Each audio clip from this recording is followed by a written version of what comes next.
Hello friends, मैं जीत एक बार फिर से आप सभी का क्यू सॉल्यूशन पे बहुत बहुत स्वागत करता हूं और ये उम्मीद करता हूं कि आप सभी अच्छे से पढ़ाई कर रहे होंगे। जैसे कि हम जानते हैं, हम पढ़ रहे हैं क्लास 10th की mathematics chapter number 1 real number यानी कि वास्तविक संख्याएं।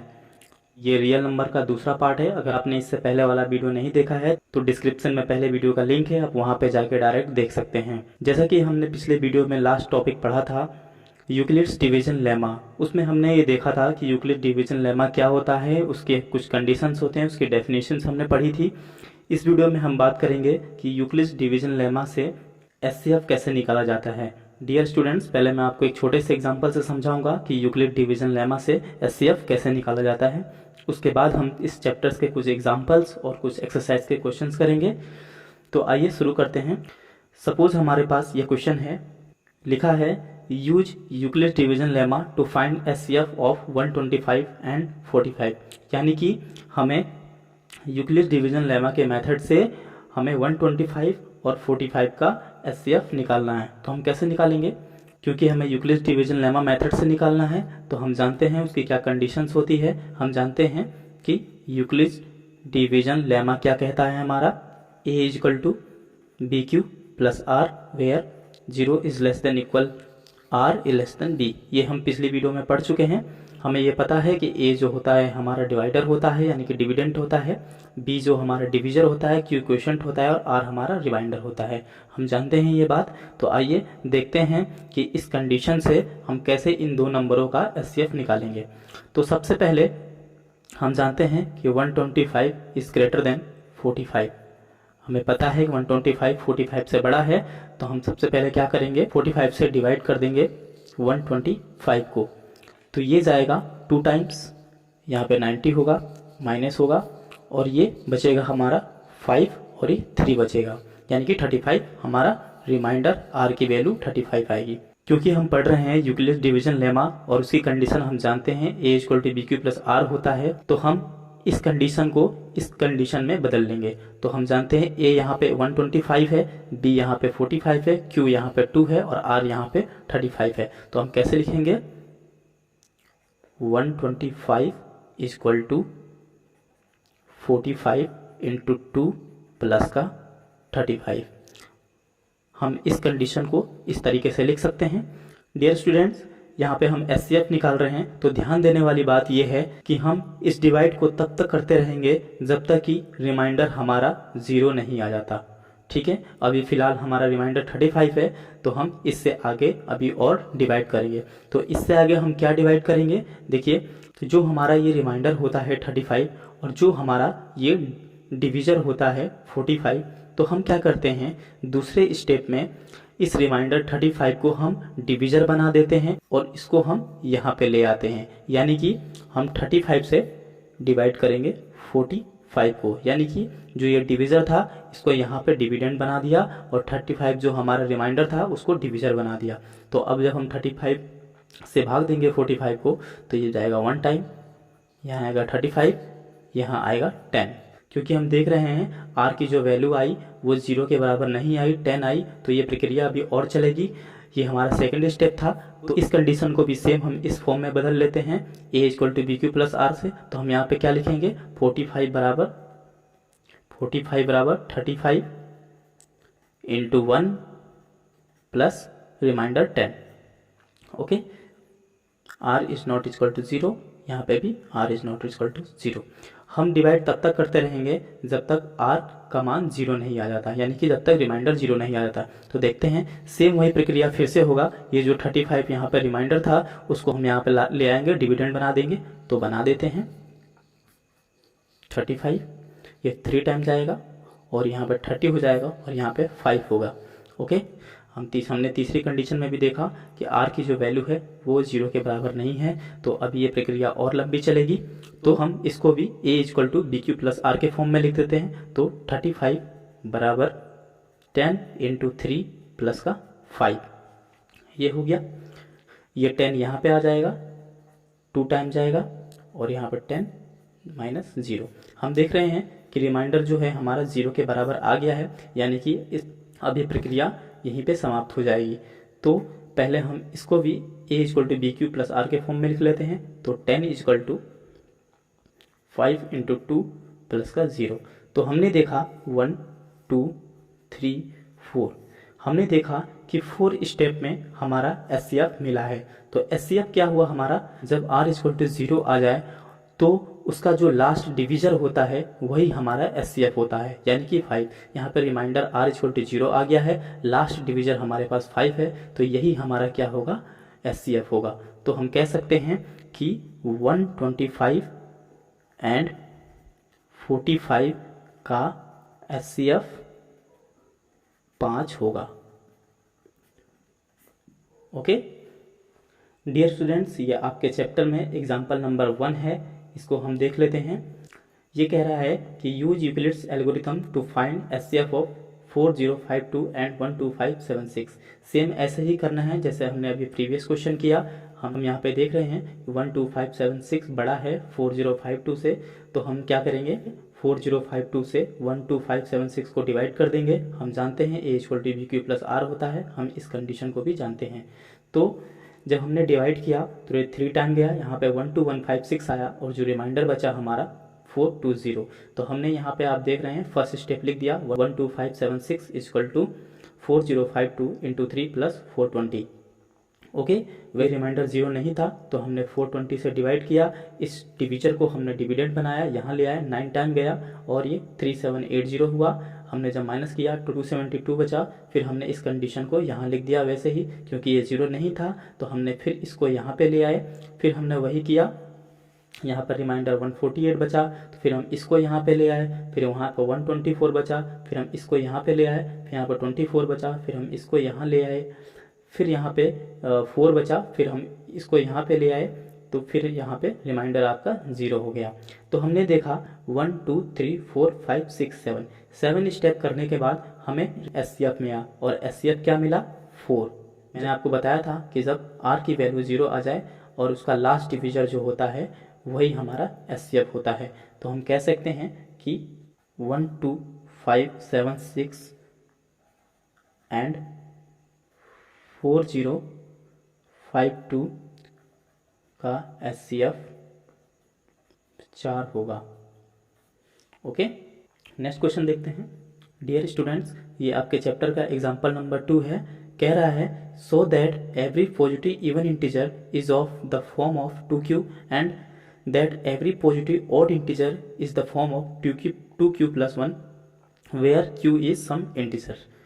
तो ये क्या कहना चाहता है, ये कह रहा है कि हमें प्रूव करना है कि जितने भी इवन इंटीजर होते हैं वो 2q के फॉर्म में होते हैं, और जितने भी ऑड इंटीजर होते हैं वो 2q प्लस 1 के फॉर्म में होते हैं, जहाँ पे q क्या है, कोई इंटीजर है। तो हम देख लेते हैं, हम जानते हैं a equal to b q plus r होता है, ये कंडीशन भी हमें पता है। तो हमने क्या किया, a को कोई पॉजिटिव इंटीजर मान लिया, let a be any positive integer, और b इक्वल टू 2 हमें दिया है 2q एंड 2q प्लस 1, तो b equal to 2q, q के साथ जो मल्टीपल होता है b की वैल्यू होती है। तो हमने क्या किया, a को कोई पॉजिटिव इंटीजर माना, b इक्वल टू 2 हमें गिवन है, हम यूक्लिड डिवीजन से जानते हैं a इक्वल टू होता है बी क्यू प्लस आर। तो हमने क्या किया, b की वैल्यू रख दी यहाँ पे, a equal to 2q plus r, b equal to 2 है तो a equal to 2q plus r हो गया। तो हम जानते हैं कि जो r का मान होता है वो 0 से बड़ा या 0 के बराबर होता है, जबकि b से हमेशा छोटा होता है, हमें पता है। तो हम पॉसिबल वैल्यूज ऑफ r निकाल लेंगे कि r की कितनी पॉसिबल वैल्यू हो सकती है इस कंडीशन से। हम यहाँ पे देख रहे हैं कि b इक्वल टू 2 है और r जो होता है हमेशा b से छोटा होता है, यहाँ पे हम देख रहे हैं। तो r की पॉसिबल वैल्यूज क्या हो सकती है, 0 और 1, इससे आज ज़्यादा नहीं हो सकती, क्योंकि b इक्वल टू 2 है तो r जो है हमेशा 2 से कम ही आएगा। तो इसकी पॉसिबल वैल्यू क्या हो सकती है, 0 और 1 हो सकता है, ठीक है। क्योंकि r की वैल्यू 2 आई है, 0 और 1, तो इसकी 2 पॉसिबल वैल्यूज होगी। ओके हम जानते हैं a equal to b q plus r होता है, तो इसमें क्या करेंगे, हम r की वैल्यू रख लेंगे। तो हमने हमारे पास है a equal to 2q plus का 0, r इक्वल टू हो गया 0, b का मान 2 है तो a equal to 2q plus 0 हो गया, प्लस 0 हो गया तो प्लस 0 जोड़ेंगे तो a इक्वल टू 2q होगा। और हमेशा ये कैसा होगा, ऑलवेज इवन इंटीजर होगा। आप देख सकते हैं क्यू इसके साथ 2 के साथ मल्टीप्लाई में है। क्यू का मान आप कुछ भी रखिए, 1 2 3 4 5 6 7 8 कुछ भी रखिए, ये हमेशा एक इवन इंटीजर ही देगा। अगर आप 1 रखेंगे तो 2 आएगा, 2 रखेंगे तो 4 आएगा, क्यू का मान 3 रखेंगे तो 6 आएगा, क्यू का मान 4 रखेंगे तो 8 आएगा। आप क्यू का मान कुछ भी रख लीजिए, ये हमेशा एक इवन इंटीजर ही देगा। ओके, और हमें यही प्रूव करना था कि सारे इवन इंटीजर होते हैं वो 2q के फॉर्म में होते हैं। तो हमने देख लिया कि q इजकल टू 1 2 3 4 5 कुछ भी हम रखेंगे तो क्या आएगा, हमेशा एक इवन इंटीजर आएगा। ओके, दूसरी कंडीशन में जब हमने r इजकल टू 1 रखा तो ये क्या हो गया, ये क्या हो गया, a equal to 2q plus r से ये हो गया a equal to 2q, r की जगह हमने 1 रख दिया तो क्या आया, ये हमेशा एक ऑड इंटीजर आएगा। क्यों, क्योंकि 2q क्या था, हमेशा 2q क्या था, हमेशा एक इवन इंटीजर था। जब हम इवन इंटीजर में +1 कर देंगे तो वो हमेशा क्या आएगा, ऑड इंटीजर आएगा। ओके, अगर हम q इक्वल टू 1 रख देंगे तो ये हो जाएगा 2 + 1 3 हो जाएगा। अगर हम 2 रख देंगे तो 4 + 1 5 आ जाएगा। तो हम कुछ भी रखेंगे 1 2 3 4 कुछ भी, ये हमेशा एक ऑड इंटीजर देगा। तो हम कह सकते हैं hence every even integer and odd integer is in the form of 2q and 2q + 1। यही हमें प्रूव करना था। बहुत सिंपल क्वेश्चन है। नेक्स्ट देखते हैं क्या क्वेश्चन है। ये आपके बुक का एग्जाम्पल नंबर 3 है। देखते हैं क्या कह रहा है। ये कह रहा है so that any positive odd integer is a form of 4q + 1 और 4q + 3 where q is some integers. ये कह रहा है कि हमें ये शो करना है कि एनी पॉजिटिव ऑड इंटीजर, कोई भी पॉजिटिव ऑड इंटीजर जो होगा, कोई भी पॉजिटिव ऑड इंटीजर, ओके, यानी कि 1 3 5, कोई भी positive odd integer is in the form of 4q + 1, वो 4q + 1 के फॉर्म में होगा और 4q + 3 के फॉर्म में होगा, जहाँ पे q क्या है, एक इंटीजर है। तो सिंपल है, हम जानते हैं। हम सेम प्रीवियस क्वेश्चन की तरह करेंगे, कर लेते हैं। लेट a be any positive integer and b equal to कितना है, मैंने आपको बताया q के साथ जो मल्टीप्लाई में होता है वो b का मान होता है। तो q इक्वल टू कितना है, 4। ओके, यहाँ पे लिखेंगे बाई यूक्लिड्स डिवीजन लेमा। क्या कहता है हमारा, a equal to BQ plus का R where 0 is less than equal R is less than B, ये हमें पता है। ओके, तो हम क्या करेंगे, B इक्वल टू हमें पता है कितना है, 4 है, तो हम क्या B की जगह पे 4 रख देंगे तो A इक्वल टू हो जाएगा 4Q प्लस का R। ओके, अब देखिए हमें पता है R जो होता है वो हमेशा B से छोटा होता है और B कितना है, B इक्वल टू 4 है। तो R की पॉसिबल वैल्यूज कितनी हो जाएगी, पॉसिबल वैल्यू ऑफ R कितनी हो जाएगी, पॉसिबल वैल्यू ऑफ R 0 1 2 3 ये हो जाएगी। अब हम बारी बारी करके इनके कंडीशंस बनाते हैं। अगर हम A equal to BQ plus R, यानी B की जगह पे 4 है, तो A equal to 4Q plus R में जब R की वैल्यू रखेंगे तो क्या हो जाएगा, व्हेन, पहली कंडीशन से देखते हैं, व्हेन R इक्वल टू 0, जब हम R इक्वल टू 0 रखते हैं तो क्या होगा, हमारे पास है A equal to 4Q plus का R, तो ये हो जाएगा हमारे पास A equal to 4Q plus का 0 equal to A equal to 4Q। Okay, जो कि हमेशा क्या आएगी, इवन आएगी। ओके, दूसरी कंडीशन में देखते हैं, जब हम R इक्वल टू 1 रखेंगे तो ये क्या हो जाएगा, A equal to 4Q plus का 1। ओके, जो कि हमेशा ऑड आएगा। ठीक है, तीसरी कंडीशन बनेगी हमारे पास R इक्वल टू 2 पे A equal to 4Q plus का 2, जो कि हमेशा क्या आएगा, इवन आएगा। ओके, चौथी कंडीशन है R इक्वल टू 3 पे, तो A इक्वल टू हो जाएगा 4Q प्लस का 3, जो कि हमेशा ऑड आएगा। आप देख सकते हैं पहली कंडीशन में जब हमने q का मान अगर कुछ भी रखें तो ये इवन ही आएगा, चाहे हम 1 रखें, चाहे 2 रखें, चाहे 3 रखें, चाहे 4 रखें, क्योंकि जो इवन इंटीजर्स होते हैं उनके साथ हम कुछ भी मल्टीप्लाई करते हैं तो वैल्यू इवन ही आती है। ओके, तो हमारे पास 4 इवन है, q का मान हम कुछ भी रखें इवन ही आएगा। तो जब ये इवन है तो यहाँ पे +1 कर देंगे तो ये ऑड हो जाएगा, +2 करेंगे दोबारा से इवन हो जाएगा, +3 करेंगे दोबारा से ऑड हो जाएगा। ओके, समझ में आया?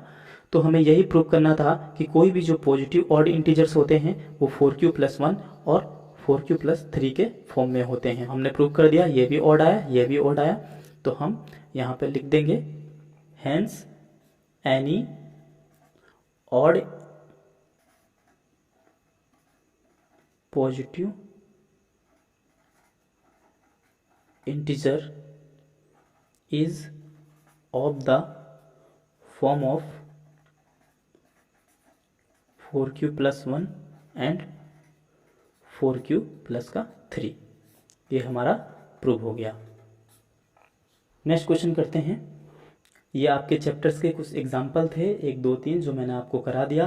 अब हम आते हैं और देखते हैं कि एक्सरसाइज में कौन कौन से आपके क्वेश्चन हैं। डियर स्टूडेंट्स, अब एक्सरसाइज की तरफ आते हैं और देखते हैं कि आपके एक्सरसाइज 1.1 में कौन कौन से क्वेश्चंस हैं। पहला क्वेश्चन है हमारे पास, use Euclid division algorithm to find HCF of 135 and 225, 196 and 38220, 867 and 255। तो मैंने आपको वीडियो के शुरुआत में ही यूक्लिड डिवीजन लेमा से एचसीएफ कैसे निकालते हैं आपको बताया था। तो मुझे उम्मीद है कि आप इन क्वेश्चंस को आसानी से कर लेंगे। फिर भी आप कोशिश कीजिएगा, अगर आपको नहीं आए तो मैं आपको अगले वीडियो में बता दूंगा। हम देख रहे हैं यहाँ पे छोटी वैल्यू 135 है तो हम इसको 2 to 5 से डिवाइड कर देंगे और जब तक रिमाइंडर 0 ना आए तब तक हम डिवाइड करते रहेंगे। लास्ट में जो डिविजन होगा वही एचसीएफ होगा। बहुत आसान क्वेश्चन है, मुझे उम्मीद है आप आसानी से कर लेंगे। नेक्स्ट क्वेश्चन है, so that any positive odd integer is in the form of 6q + 1 और 6q + 3 और 6q + 5 where q is some integer. Same ऐसे ही क्वेश्चन है जो अभी हमने प्रीवियस के 2 क्वेश्चंस किए। इसमें हमें ये प्रूव करना है कि कोई भी पॉजिटिव ऑड इंटीजर्स जो होते हैं वो 6q + 1 के फॉर्म में होते हैं, 6q + 3 के फॉर्म होते हैं या फिर 6q + 5 के फॉर्म में होते हैं। सेम वैसे ही करना है, बहुत आसान क्वेश्चन है। चलिए इसको भी करके देख लेते हैं। Let a any positive integer and b = कितना होगा आप देख रहे हैं, b = 6 है तो b = 6। ओके, यहाँ पे लिखेंगे बाई यूक्लिड डिवीजन लेमा। क्या होगा, a = bq + r where 0 ≤ r b। ये हम जानते हैं। तो क्योंकि हमारे पास b = क्या है 6 है तो हम लिख लेंगे a = 6q + r। ओके, तो r की पॉसिबल वैल्यू क्या होगी, पॉसिबल वैल्यूज ऑफ r क्या हो जाएगी। हमें पता है कि जो r की जो वैल्यू होती है वो हमेशा b से छोटी होती है, तो पॉसिबल वैल्यूज हो जाएगी 0 1 2 3 4 5। ओके, तो चलिए बारी बारी करके देखते हैं। व्हेन r = 0 हमारे पास है a = 6q + r। जब r = 0 होगा तो ये हो जाएगा a = 6q। ओके, जब r = 1 हो जाएगा तो ये हो जाएगा a = 6q + 1। ओके, r की जगह पे 1 रख देंगे जैसे कि हमने प्रीवियस क्वेश्चन में किया।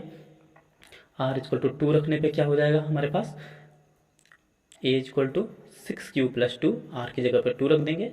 ऐसे ही r = 3 रखने पे a = 6q + 3, r की जगह पे 3 रख देंगे। ऐसे ही r = 4 रखने पे a = आएगा 6q + 4। ऐसे ही जब हम r = 5 रखेंगे तो ये हो जाएगा a = 6q + 5। ऐसे ही r = जब हम 6 रखेंगे तो a = 6q + 6 हो जाएगा। ओके, लेकिन क्वेश्चन में हमें प्रूव करना है कि जो पॉजिटिव ऑड इंटीजर्स होते हैं वो 6q + 1, 6q + 3 और 6q + 5 के फॉर्म में होते हैं। जब q क्या हो, कोई इंटीजर हो, तो हम केवल a = 6q + 1, 6q + 3 और 6q + 5 को लेकर चलेंगे। ओके, तब देखते हैं कि ये ऑड इंटीजर के फॉर्म में आ रहे हैं कि नहीं। अगर आएंगे तो ये हमारा प्रूव हो जाएगा। तो देखते हैं अगर क्यू की वैल्यू हम कुछ भी रखते हैं, सपोज हमने 2 रख दिया तो ये 13 आएगा, ठीक है, पॉजिटिव ऑड इंटीजर। हमने अगर 1 रखा तो ये 7 आएगा, ये भी पॉजिटिव ऑड इंटीजर से। यहाँ पे देख लेते हैं, यहाँ पे भी अगर आप देख लो क्यू की वैल्यू अगर हम 1 रखते हैं तो ये 9 हो जाएगा, 2 रखते हैं तो 6 2 जा कितना हो जाता है 12 और 3 15 हो जाता है। तो ये भी क्या आ रहा है, पॉजिटिव ऑड इंटीजर आ रहा है। ओके, ऐसे ही ये भी पॉजिटिव ऑड इंटीजर आ रहा है। तो हमने यहाँ पे ये प्रूव कर दिया। ओके, तो हम कह सकते हैं hence any positive odd integer is of the form of 6q plus 1, 6q plus 3 और 6q plus का 5। बहुत आसान क्वेश्चन है, ये हमने प्रूव कर दिया। नेक्स्ट क्वेश्चन देखते हैं। क्वेश्चन नंबर 3 कह रहा है हमारे पास, a army contingent of 616 members is to march behind an army band of 32 members in a parade. The two groups are to march in the same numbers of column. What is the maximum number of column in which they can march? इसका मतलब ये है कि एक army members की एक टुकड़ी है जिसमें 616 यानी कि 616 मेंबर्स हैं और उनको एक मार्च करना है behind a army band of 32 members in a parade. 32 members army band के पीछे। The two group are to march in the same number of column, मतलब कि दोनों ग्रुप को क्या करना है, सेम नंबर ऑफ कॉलम में मार्च करना है। तो what is the maximum number of column in which they can march, यानी कि वो हमसे पूछ रहा है कि मैक्सिमम कितने कॉलम होंगे जब वो दोनों ग्रुप एक साथ मार्च कर सके। यानी कि हमसे पूछ रहा है the maximum number of column, maximum number पूछ रहा है, यानी कि हमें निकालना है एचसीएफ। एचसीएफ किसका निकालेंगे हम निकालेंगे 616 और 32 का, क्योंकि हमसे क्वेश्चन में पूछ रहा है what is the maximum number of column. Maximum number का मतलब यही है कि HCF, highest common factor. Okay, तो हम निकाल लेते हैं। हमने अभी सीखा है 32 को हम डिवाइड कर देंगे 616 में। तो जब हम डिवाइड करेंगे तो ये कितने टाइम्स जाएगा, ये 1 टाइम जाएगा, 32 होगा यहाँ पे, और यहाँ पे बचेगा 29 बचेगा, ऊपर से 6 उतर जाएगा। ठीक है, अब कितने टाइम जाएगा ये 32 9 जा होता है, 32 9 जा कर दो तो ये हो जाएगा 288। ओके, माइनस करेंगे तो ये बच जाएगा 8। ओके, ये 32 यहाँ पे आ जाएगा, तो 32 में डिवाइड कर देंगे तो ये हो जाएगा 8 4 जा 32, यहाँ पे आएगा रिमाइंडर 0। अब ये रिमाइंडर 0 हो गया है, यानी कि r इक्वल टू 0 हो गया है हमारे पास। हमारा जो एचसीएफ होगा वो क्या होगा, 8 होगा, क्योंकि लास्ट डिविजन हमारा 8 है तो एचसीएफ हमारा 8 हो जाएगा। एचसीएफ हो गया 8, यानी कि दोनों आर्मी ग्रुप को एक साथ मार्च करने के लिए 8 कॉलम्स की जरूरत पड़ेगी। आपके एक्सरसाइज का क्वेश्चन नंबर 4 है आपके पास, कह रहा है कि use Euclid division lemma to show that square of any positive integers is either of the form of 3m और 3m+1। वो कह रहा है कि हमें यूक्लिड डिवीजन लेमा मेथड को यूज करना है और हमें दिखाना है कि किसी भी पॉजिटिव इंटीजर्स का स्क्वायर 3m के फॉर्म में होगा या फिर 3m+1 के फॉर्म में होगा। ओके, तो हमें ये दिखाना है, तो हम आइए दिखाते हैं, देखते हैं। सेम वैसे ही क्वेश्चन है जैसे हम अभी तक करते आ रहे हैं, तो इसको भी प्रूव करते हैं। Solution, let a be any positive integer. Okay, और b इक्वल टू कितना दिया है हमें, b इक्वल टू आप देख रहे हैं 3m यानी कि 3, b इक्वल टू 3। Okay, by Euclid division lemma क्या होता है, हम जानते हैं a equal to b q plus का r, जहाँ पे होता है हमारा 0 is less than equal r is less than b। ये हम जानते हैं पहले से, अभी तक हमने ऐसे क्वेश्चंस किए हैं। तो इस बार क्या कह रहा है, हमें उसके स्क्वायर का प्रूव करना है। तो आइए हम करते हैं। हमारे पास a equal to b q plus r है, जहाँ b इक्वल टू हमारे पास 3 है, तो क्या हो जाएगा a equal to 3q plus r. Okay, तो r की पॉसिबल वैल्यू क्या होगी, r पॉसिबल वैल्यू क्या हो जाएगी, हम जानते हैं कि जो r का मान होता है वो b से क्या होता है, छोटा होता है। अब b का मान 3 है तो r की पॉसिबल वैल्यू क्या हो जाएगी, 0 हो जाएगी, ठीक है, 1 हो जाएगी और 2 हो जाएगी। ओके, तो हम बारी बारी करके निकाल लेते हैं। व्हेन r इक्वल टू 0, जब r इक्वल टू 0 करेंगे हमारे पास a equal to 3q plus r है। यहाँ पे r की वैल्यू 0 होगी तो a की वैल्यू क्या हो जाएगी, 3q हो जाएगी। ओके, क्योंकि हमें उस इंटीजर का स्क्वायर प्रूव करना है कि क्वेश्चन में लिखा है कि to show that square of any positive integer is either in the form, यानी कि इसका स्क्वायर जो होगा वो 3m के फॉर्म में होगा या फिर 3m प्लस 1 के फॉर्म में होगा। तो इसका स्क्वायर कर देते हैं, स्क्वायरिंग बोथ साइड। ओके, तो जब इसका स्क्वायर करेंगे तो क्या हो जाएगा हमारे पास, ए स्क्वायर इक्वल टू 3q का स्क्वायर हो जाएगा हमारे पास। ओके, तो जब हम इसको खोलेंगे तो ये हो जाएगा 3 3 जा 9 की क्यू स्क्वायर हो जाएगा। ओके, तो यहाँ पे 3 कॉमन ले लेते हैं तो ये हो जाएगा हमारे पास ए स्क्वायर इक्वल टू 3 स्क्वायर। हम इसको इस तरीके से लिख सकते हैं। ओके, नेक्स्ट आते हैं हम r इक्वल टू 1 पे। जब r इक्वल टू 1 रखेंगे तो यानी कि a इक्वल टू हो जाएगा 3q प्लस का 1। ओके, सेम ऐसे ही squaring both side, squaring both side, तो क्या हो जाएगा हमारे पास a square equal to 3q plus 1 का होल स्क्वायर हो जाएगा। ठीक है, हम स्क्वायर क्यों कर रहे हैं, क्योंकि हमें ये दिखाना है कि square of any positive integers is the form of 3m। किसी भी पॉजिटिव इंटीजर का स्क्वायर क्या होता है, 3m के फॉर्म में होता है या फिर 3m प्लस 1 के फॉर्म में होता है। ओके, हमें ये दिखाना है। तो ठीक है, तो हम क्या करेंगे, यहाँ पे a प्लस बी का होल स्क्वायर का फॉर्मूला लगा देंगे तो ये क्या हो जाएगा, ए स्क्वायर इक्वल टू ये हो जाएगा हमारे पास 9q स्क्वायर प्लस का 6q प्लस का 1 हो जाएगा। तो ए स्क्वायर हो जाएगा, यहाँ पे 3 कॉमन ले लेंगे यहाँ से तो ये हो जाएगा 3q स्क्वायर प्लस का 2q हो जाएगा। ओके, प्लस का ये 1 हो जाएगा। ऐसे ही हम r इक्वल टू 2 ले लेते हैं तो ये क्या हो जाएगा हमारे पास, a equal to 3q plus 2 हो जाएगा। सेम वैसे ही स्क्वायरिंग बोथ साइड, तो ये क्या हो जाएगा, a square equal to 3q plus 2 का स्क्वायर हो जाएगा। ओके, तो जब हम a प्लस बी का होल स्क्वायर का फॉर्मूला लगाएंगे तो ये हो जाएगा a square equal to 9q square plus का 12q, ओके, प्लस का 4 ये हो जाएगा हमारे पास। तो ये हो जाएगा a square equal to 9q square plus का 12q प्लस का 4 को हम 3 प्लस 1 लिख सकते हैं। ओके, मैं आपको बताता हूँ कि ऐसा हमने क्यों किया। अब हम क्या करेंगे, a स्क्वायर इक्वल टू 3 इसमें से कॉमन ले लेंगे, इसलिए हमने 4 को 3 प्लस 1 कर दिया।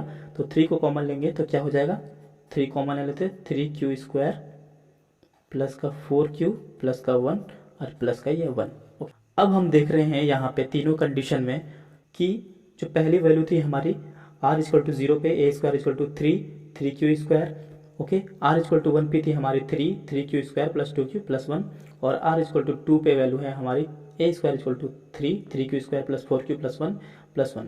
यानी कि जो भी ये वैल्यू ब्रैकेट के अंदर है जिसमें q है, आप देख सकते हैं q क्या होता है, हमारा एक इंटीजर होता है। ओके, जैसे कि हमें क्वेश्चन में भी लिखा है, हम इसे m के फॉर्म में लिख सकते हैं, यानी कि इसको a square equal to 3m भी लिख सकते हैं। क्यों, क्योंकि आप क्वेश्चन में देखिए ये लिखा है फॉर सम इंटीजर m, यानी कि m कोई क्या है, इंटीजर है। ओके, और यहाँ पे देखिए आप q भी क्या है, इंटीजर है। तो q भी इंटीजर है, m भी इंटीजर है, तो हम q की जगह पे m भी लिख सकते हैं, यानी कि इस पूरी वैल्यू को हम m लिख सकते हैं। ठीक है, इस पे पूरे वैल्यू को भी हम m लिख सकते हैं। तो आगे 3 है और ये m हो गया और ये आगे प्लस 1, इस पूरी वैल्यू को भी हम m लिख सकते हैं। तो ये हो जाएगा a स्क्वायर इक्वल टू 3, ये m हो गया प्लस का ये 1। हम देख रहे हैं कि पॉजिटिव इंटीजर का स्क्वायर किस फॉर्म में आया, 3m के फॉर्म में आया और 3m प्लस 1 के फॉर्म में आया, और यहाँ पे भी 3m प्लस 1 के फॉर्म में आया। तो यही हमें प्रूव करना था। ओके, तो हम कह सकते हैं कि the square of any positive integer is the either form of 3m और 3m+1। तो हम लिख लेते हैं, so the square of any positive integer in the form of 3m और 3m+1। ये हमारा प्रूव हो गया। बहुत आसान क्वेश्चन था दोस्तों। अभी एक्सरसाइज का लास्ट क्वेश्चन है हमारे पास। To use Euclid's division lemma to show that cube of any positive integers is in the form of 9m, 9m+1 और 9m+8। माय डियर फ्रेंड्स, ये आपके लिए होमवर्क है, इस क्वेश्चन को आप खुद कीजिएगा। डियर फ्रेंड्स, इस क्वेश्चन को भी सेम प्रीवियस क्वेश्चन की तरह ही करना है। जैसे कि हमने उस प्रीवियस क्वेश्चन में स्क्वायर किया था, इस क्वेश्चन में हम वहाँ पे क्यूब कर देंगे। हमने प्रीवियस क्वेश्चन में स्क्वायरिंग बोथ साइड किया था, यहाँ पे हम क्यूबिंग बोथ साइड कर देंगे, क्योंकि यहाँ पे क्यूब के लिए पूछा है। b की वैल्यू हमें 9 दी है। आप बहुत आसानी से कर सकते हैं इस क्वेश्चंस को। आप ट्राई कीजिएगा करने का। अगर नहीं आएगा तो आप कमेंट बॉक्स में मुझे बताइएगा, मैं आपको इस क्वेश्चन को सॉल्व करा दूंगा। तो आज के लिए इस वीडियो में इतना ही माय डियर फ्रेंड्स। अगर आपके कहीं पे कुछ समझ में ना आया तो आप ज़रूर कमेंट बॉक्स में कमेंट कीजिएगा, आप ज़रूर पूछिएगा, मैं आपको उस डाउट को दूर करूंगा। आप इसी तरीके से क्यू सॉल्यूशन के साथ जुड़े रहिए। क्यू सॉल्यूशन आपके हर सवाल का जवाब देगा। तब तक के लिए बाय, टेक केयर, अपना ख्याल रखिएगा।